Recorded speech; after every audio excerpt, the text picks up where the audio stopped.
disqualification motion. Yeah, Charlie Kirk's accused killer wants to give prosecutors a boot. In other words, he don't want prosecutors in the same chamber with him and everything.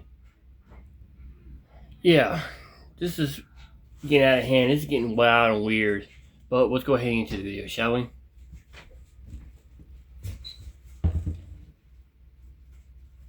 Here we go. So it doesn't seem like a good idea to set it before we have the disqualification hearing. The man accused of murdering Charlie Kirk wants the prosecution team kicked off his case. Tyler Robinson's attorneys say the entire Utah County Attorney's Office has to go because of a conflict of interest as they reveal new details from witnesses who saw that horrific murder that day. I go through all of it and I look at whether there is really a conflict or not. I'm Anjanette Levy, and this is Crime Fix.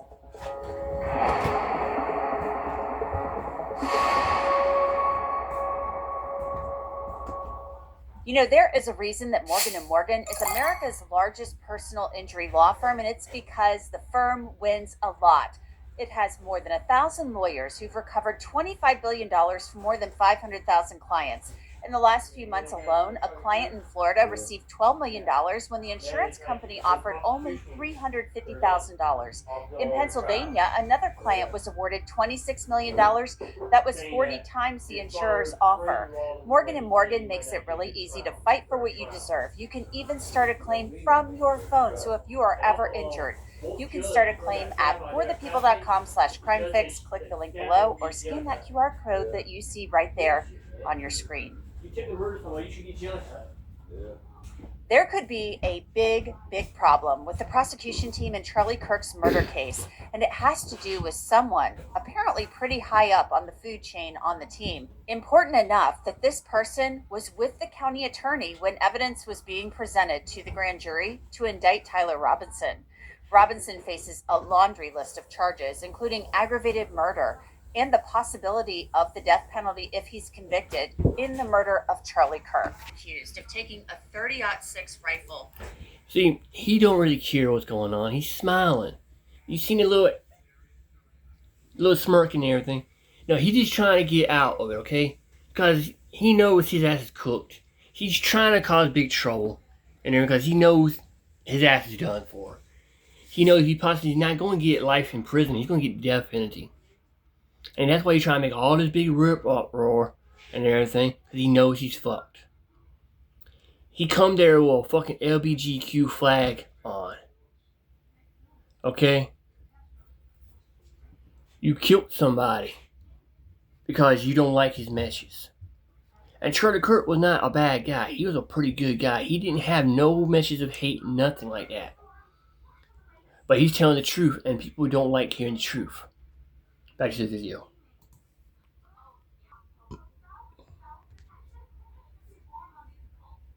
That his grandfather gave to him to the campus of Utah Valley University, and climbing onto a roof and firing a single shot that hit Kirk in the neck as he was answering a question from a member of the audience during his Prove Me Wrong tour on September 10th. Kirk was killed instantly. The scene was horrific. A manhunt for the killer began in an instant. There were false alarms, with news of an arrest being announced by the FBI director within hours. But then the manhunt was on again. Surveillance images of a young man in a black t-shirt were released, along with a video of a person running on a rooftop and jumping from it. More than 30 hours later, officials in Utah announced that 22-year-old Tyler Robinson was the shooter, his family reportedly recognizing him and convincing him that turning himself in was the right thing to do. Hints of a motive surfaced from County Attorney Jeff Gray. Robinson's mother stated the following to police. On September 11, 2025, the day after the shooting, Robinson's mother saw the photo of the shooter in the news and thought the shooter looked like her son. Robinson's mother called her son and asked him where he was. He said he was at home sick, and that he had also been at home homesick on September 10th. Robinson's mother expressed concern to her husband that the suspect shooter looked like Robinson. Robinson's father agreed. Robinson's mother explained that over the last year or so, Robinson had become more political and had started to lean more to the left, becoming more pro-gay and trans rights oriented. She stated that Robinson began to date his roommate, a biological male who was transitioning genders. This resulted in several discussions with family members, but especially between Robinson and his father, who have very different political views. In one conversation before the shooting, Robinson mentioned that Charlie Kirk would be holding an event at UVU, which Robinson said was a stupid venue for the event. Robinson accused Kirk of spreading hate. Now, the internet has been full of theories questioning whether Robinson was the only person involved or whether he was the shooter at all. Some questioning those text messages that he sent to his transgender roommate that amount to a confession. Roommate, how long have you been planning this? Robinson, a bit over a week, I believe. I can get close to it, but there is a squad car parked right by it. I think they already swept that spot, but I don't want to chance it. Robinson again, I'm wishing I had circled back and grabbed it as soon as I got to my vehicle.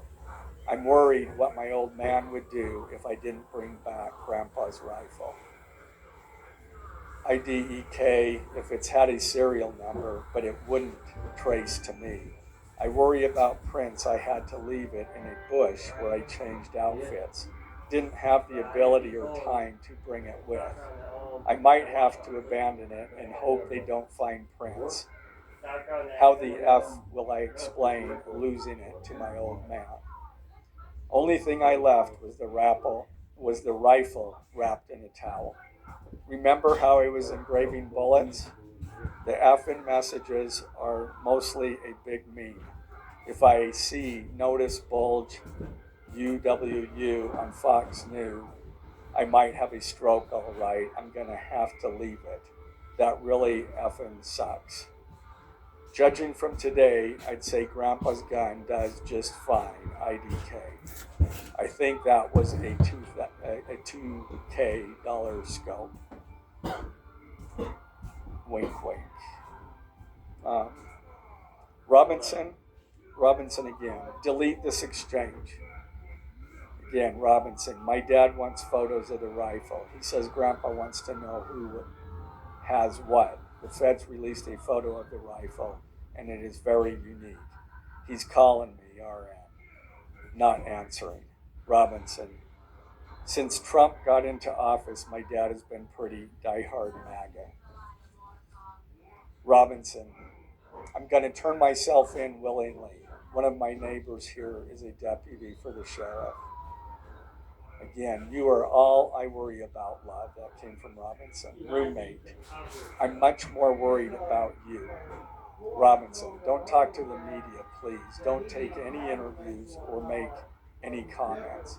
If any police ask you questions, ask for a lawyer and stay silent.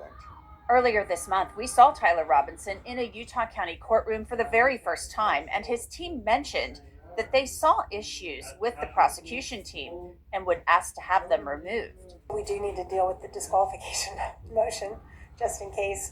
So it doesn't seem like a good idea to set it before we have the disqualification hearing. We were only talking about a month from now. I think that should probably be resolved before we set any dates. But I am concerned about setting a date when we still don't have all the discovery material. So what's the issue here? Well, Tyler Robinson's attorneys claim that a member of the prosecution team has a personal connection to a direct witness to the crime, so they want the entire prosecution team disqualified from handling the case. Robinson's attorneys wrote, Mr. Robinson seeks an order of this court finding that a person whose name is redacted, representing the state of Utah for the Utah County Attorney's Office, or UCAO, in this capital prosecution has a concurrent conflict of interest based upon personal connections to a direct witness/victim to the events at issue in this case. Further, Mr. Robinson seeks findings from this court that 1, upon learning of the conflict, the UCAO did not employ any screening protocol, and number 2, information pertaining to the personal involvement of the man whose name is redacted was shared amongst the assigned prosecutorial team, including the county attorney. Based upon these findings, and in the interest of protecting Mr. Robinson's federal and state rights to due process, Mr. Robinson requests that this court order that the UCAO is disqualified from representing the state in this matter. Now, it's been noted previously, even by the judge in this case, that 3,000 people witnessed Charlie Kirk's murder on the UVU campus, but according to Robinson's attorneys, only 1 has a relationship with a member of the prosecution team. Robinson's lawyers wrote, "In this case, the personal relationship between the prosecution team member's name, who is redacted, and the other person's name, who is redacted, is a potential witness, and the victim raises serious concerns about past and future prosecutorial decision-making in this case. The prosecution team member cannot serve 2 masters and should not be permitted to do so. The prosecution team member's integrity is not the question, and his opinion that there is no conflict is not dispositive. Rather, the person he has a relationship with's experience raises an objective question as to whether or not the circumstance presents a significant risk that the prosecution team member's personal family interests may materially limit his ability to represent the state of Utah in these proceedings in the manner that is ethically required." And apparently, this person on the prosecution team received a text message about the shooting that day from a family member. The prosecution team member has described the text message exchange as follows. Charlie Kirk was shot at 12:23 p.m. and at 12:25 p.m. texted my family group text group, "Someone got shot," and almost immediately afterward texted the same group, "I'm okay, everyone is going inside." At 12:26 p.m., texted the same group, "Charlie got shot." At 12:30 p.m., this person texted the same group, "People say he was shot in the neck and his head like tilted or something." At 12:33 p.m., the prosecution team member texted his family member, "Did you hear a gunshot or what sounded like a gunshot?" And the person responded to me at 12:38 p.m., "I for sure heard it. Everyone started screaming and running. A few people said they saw the shot hit his neck. Not sure." The prosecution team member believes that he discussed his family member's presence at the event with others in the office at the time. He also discussed the exchange and the potential conflict issue with the entire prosecution team prior to disclosure to the defense. Now, the defense believes this is a huge issue. Robinson's attorneys write, expecting the prosecution team member to separate his role as a title redacted with the wholly natural instinct to protect and shield his family member from past and future harm from his role in the prosecution of the individual alleged to have caused harm to many, including his family member, is not practical and defies common human experience. As described by witnesses on campus at the time of the shooting, the event and the aftermath were harrowing, even for those that did not see the shooting as it happened. The prosecution team member and his family member are not immune to this. This is a blatant tactic to try to get out. They know the key witness was there.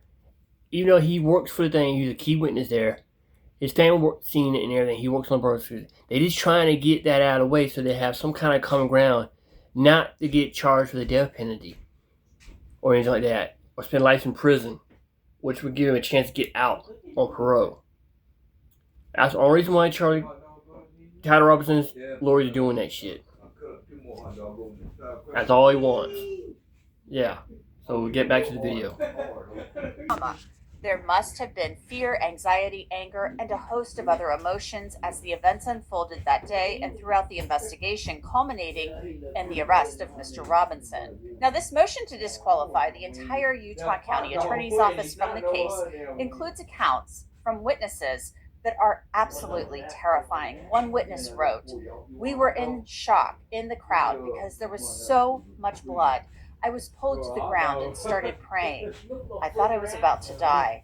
I was on the ground wondering when the bullet was going to hit my back. I was so terrified that they wouldn't find the shooter and he'd start aiming at us. Another witness stated, right away everyone was on the ground trying to protect themselves from the possibility of more shots. I remember thinking I could not get low enough and I was instantly scared. I struggled to text my mom that I was safe with shaking hands. Now, in this motion, Tyler Robinson's attorneys described those people on campus that didn't see the shooting as being traumatized.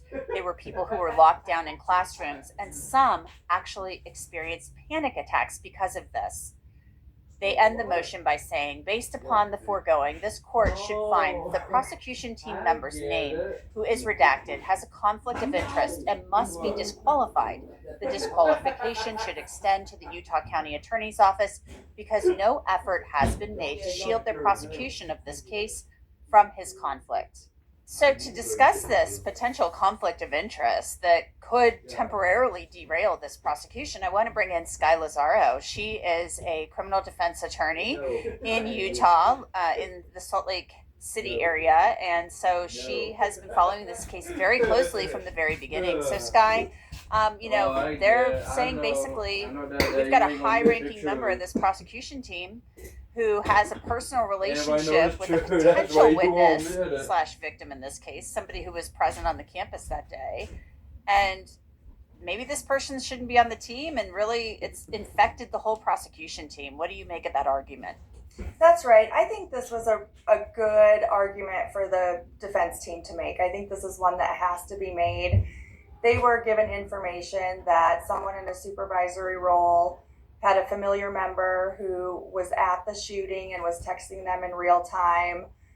And really what they're saying is, look, we're not attacking this person's integrity. Bullshit. What we're saying is we need to maintain the impropriety in this and essentially guarantee that Mr. Robinson gets a fair trial. And because this person may have strong feelings, I think they use the term, he can't serve or they can't serve two masters. And so the concern is their personal feelings, whether or not this familiar member is going to be a witness for the prosecution or not, how does that affect their ability to serve as a prosecutor whose client is the state of Utah in this case? They're basically arguing that, this person's personal relationship has infected the whole prosecution. So let's say Judge Graff reads this and he's like, yikes, I don't like the way this looks. And from what we've seen of Judge Graff so far, which is very limited, but he seems like a reasonable judge. He seems like a judge that wants to give Tyler Robinson a fair trial. And he's just like, I don't like the way this looks. Let's say they win this motion. What does disqualifying the county attorney's office actually do for Tyler Robinson? It's not like the charges are going to be dropped. I mean, what would happen? That's right. So I think Judge Graff, I think you're right about him. He's really going to look at this and say, what's the perception of this to the public? This is a high profile case. It's going to get a lot of attention. We want this to look like and actually be, in conformity with his constitutional rights to have a fair trial. And if it just looks a little weird, sometimes that's enough. I've gotten judges disqualified in cases just by saying, look, there's a relationship there. I'm not saying that the judge did anything wrong or there was bias, but that alone really undermines the public perception of giving people a fair trial. And because they would go so far to say it should disqualify the entire county attorney's office, in certain circumstances, one member's conflict does not necessarily bar the prosecution by the entire office. So they say, look, it went one more step because then he took this information, went to the county attorney's office. Everybody there, this is a relatively small community. Yes, Salt Lake is big and Provo is a city, but these people know each other and they know their families. and he's taken this information back and had conversations with them. If the judge were to grant this motion, it would just get transferred to another county attorney's office. So it would go a county over. It'd go to Salt Lake, or it'd go to Wasatch, or somebody else would come in and take over the prosecution of this.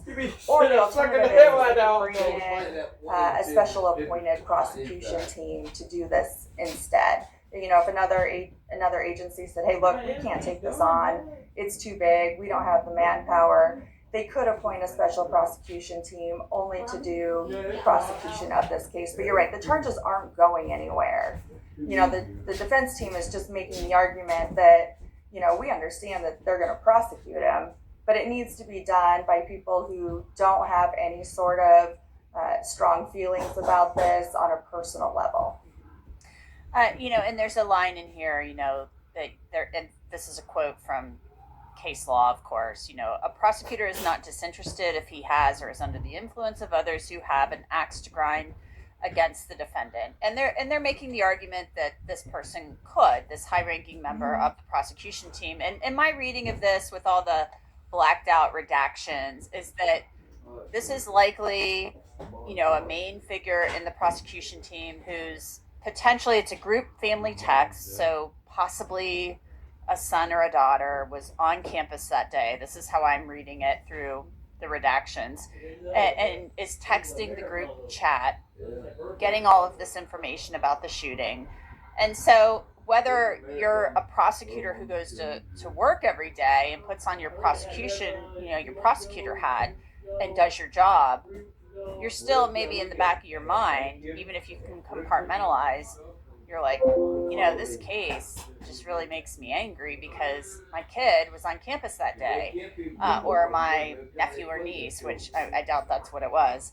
But that's what the argument they're making is that's going to always kind of be there in the background. And that's going to kind of be something, instead of like objectively looking at the evidence in the case, that's going to be there. And that's already been discussed among the whole prosecution team and that office.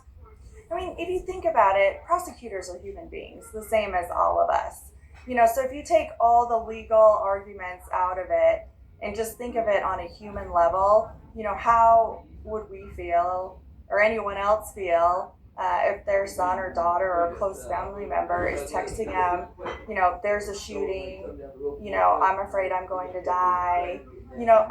I think those evoke very strong emotions in people, especially when you're talking about a child or a young adult, and really your role as a parent is to protect them the best you can. I think those are really hard things to set aside. And like I said, nobody's saying that this prosecutor,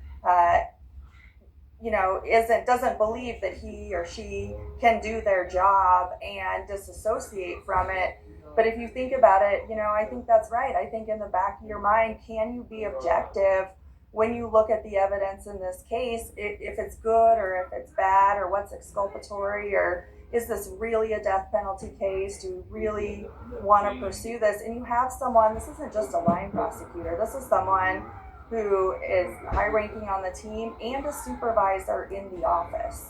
And I think that creates a really tough position for anybody to be in, to be able to compartmentalize that and really do your job. What happens if evidence comes out and they say, hey, look, this isn't an aggravated murder case, or this isn't a murder case at all, or we got the wrong guy, or whatever it is, are they going to be able to look at that as objectively as they would have if they didn't have this other emotion, that relates to a family member? And this is a 48-page document. There are exhibits that accompany it. And so we've been going through it, and they included these handwritten statements from witnesses, and these are vivid. And I think they included these to show the judge, like, Judge, look at what we're dealing with here. We're dealing with people, 3,000 witnesses, you've even said it yourself in court, who witnessed something horrific. And so, this one witness, I'm going to read just a little bit from the statement to law enforcement.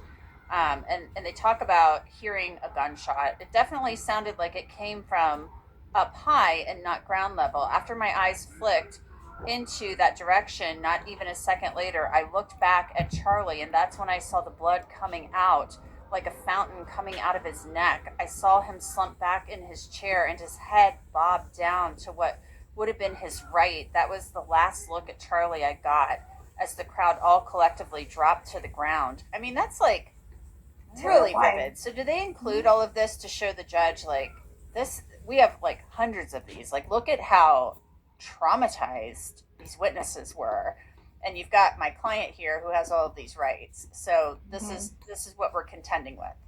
And these people who were there, I mean, even people who weren't there, you know, are experiencing trauma from this event. But the people who were there were some other witness statements that describe, you know, being waiting to be shot in the back because they were fearful that this was going to be a mass shooting like we've seen in other situations. You know, these people not only watched someone die, they were terrified that they were also going to die. And that's not something I don't think anybody just gets over. I think that's something that, you know, that's going to evoke a lot of trauma for a long time.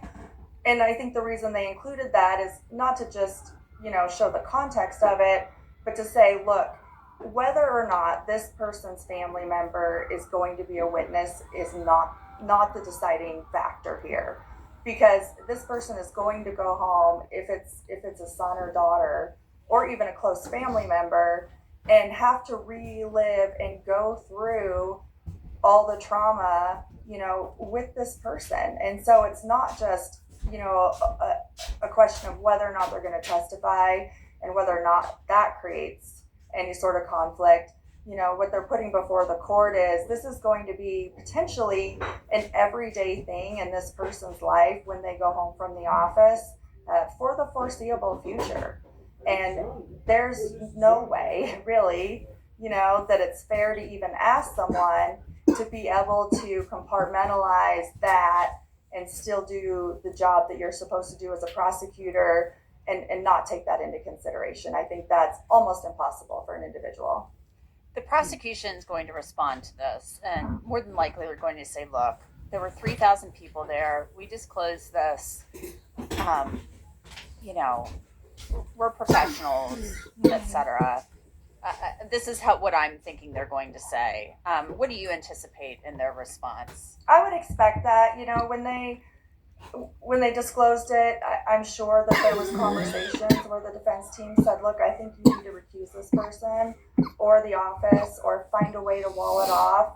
And the response then Look at he's from just the smiling. filing appears to have been, He look, don't they're not care. a witness. We He don't joined think it's a this. conflict.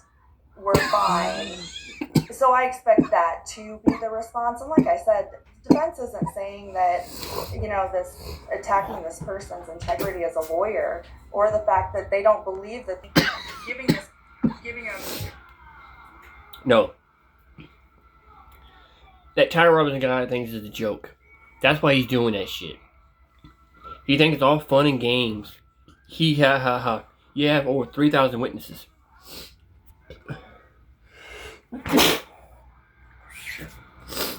Well, 3,000 witnesses and everything. But he thinks it's funny. He's smiling. He thinks it's a joke. He thinks he's going to get free. You know, he killed somebody just because they didn't like what he said. Charlie Robinson's saying, Charlie Kirk was telling everybody what everybody was thinking. He's saying out loud what everybody was thinking about what's going on. And if you look in the Bible, it says homosexuality is a sin in the Bible.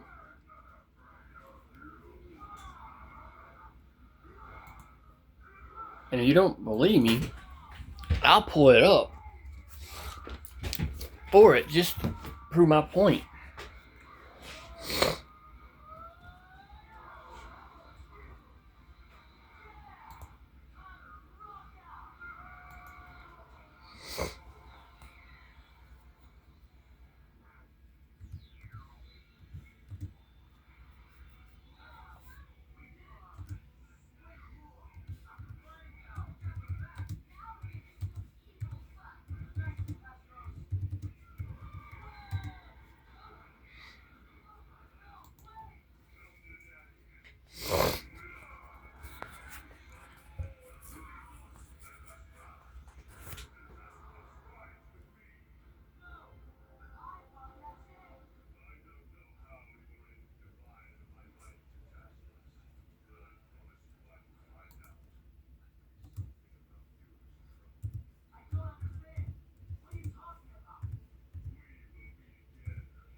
my opinion, they killed Charlie Kirk because Charlie Kirk was saying stuff they didn't want to hear.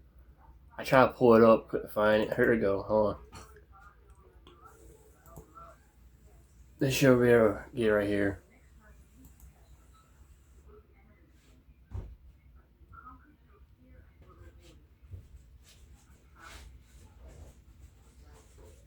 Here you go.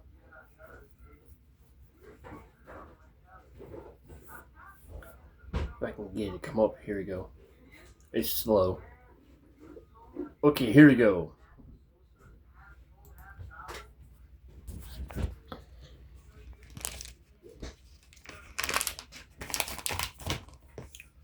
Go to chapter Romans 1.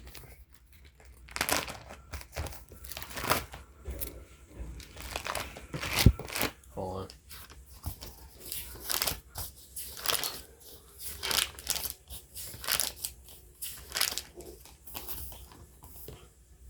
See, Romans 1, 709. You can see this Bible. As you can see, I got a lot of stuff tabbed into it. Days of doing home teaching for missionary work comes in a bit of handy. Plus, doing stuff on your own.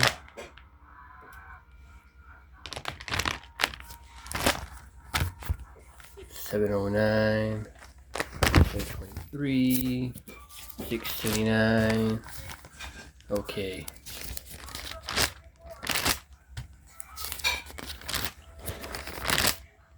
Okay.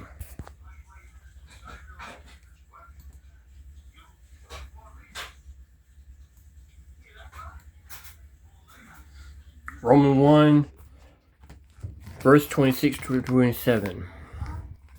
Say no unto the people and say, oh, Romans, okay, yeah. Romans verse, my bad. Okay, here we go.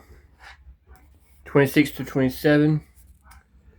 For thus cause God gave unto them vile affection. For even their women did not change the nature used into that which is against nature.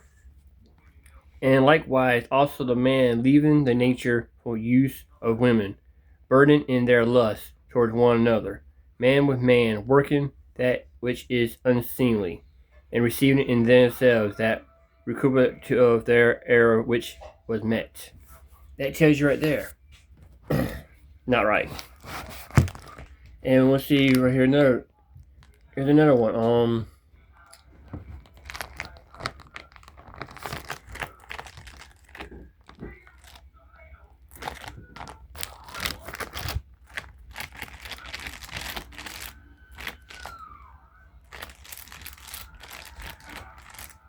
There you go. Letters chapter 18, verse 22.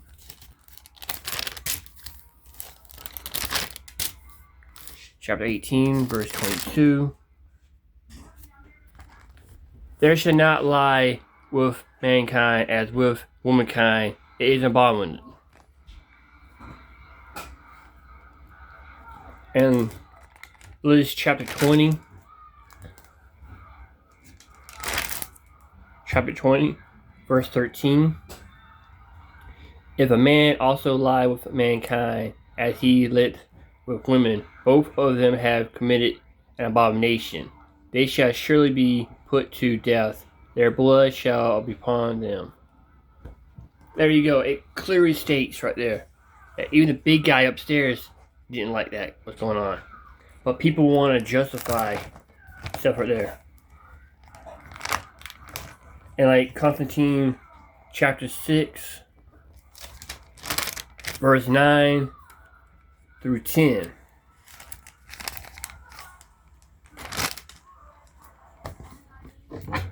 Know ye not that the unrighteous shall not inherit the kingdom of God? Be not deceived, neither forswear, neither idolize, or neither adulterate, neither infamous, neither abuser of themselves with mankind. Neither the thieves, neither the comers, neither the drunkards, neither orthodoxes shall inherit the kingdom of God. There you go, man. It clearly states in the Bible this kind of shit is wrong. And that is why Tyler Robinson killed Charlie Kirk, because Charlie Kirk was a man of cloth, believing the Bible, preaching love and everything, and trying to tell them that straying for that kind of stuff is not right. It's sinful. But people like Joe Biden, Obama, ostracized it and made it illegal for them to do that shit. No one clear in the Bible states not have man and man, or woman and woman marrying each other. Only man and woman. It's sacred in the Bible. But when you got dumbasses who don't read the Bible and don't believe in the Bible, then they get. And here's another example: Judge 1 verse 7. That'd be 773.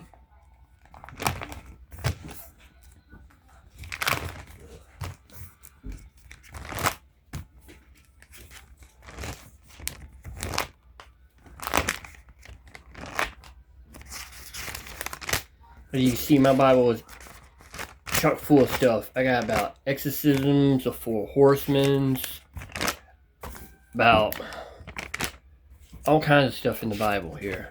All marked down in my Bible.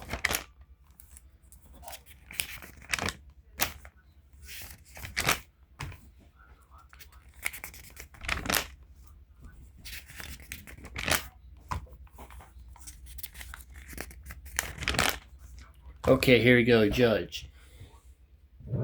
Must be chapter 1, verse 7. Even as Solomon and Grundy, Gora, the cities about them in their likely manner, giving themselves over to fornication and going after strange flesh, are set forth, for example, suffering the vengeance of eternal fire. There you go. The guy who killed Charlie Kirk didn't want to believe and stuff. He killed Charlie Kirk as a way to strike against the Christian churches, okay? That's what I'm saying.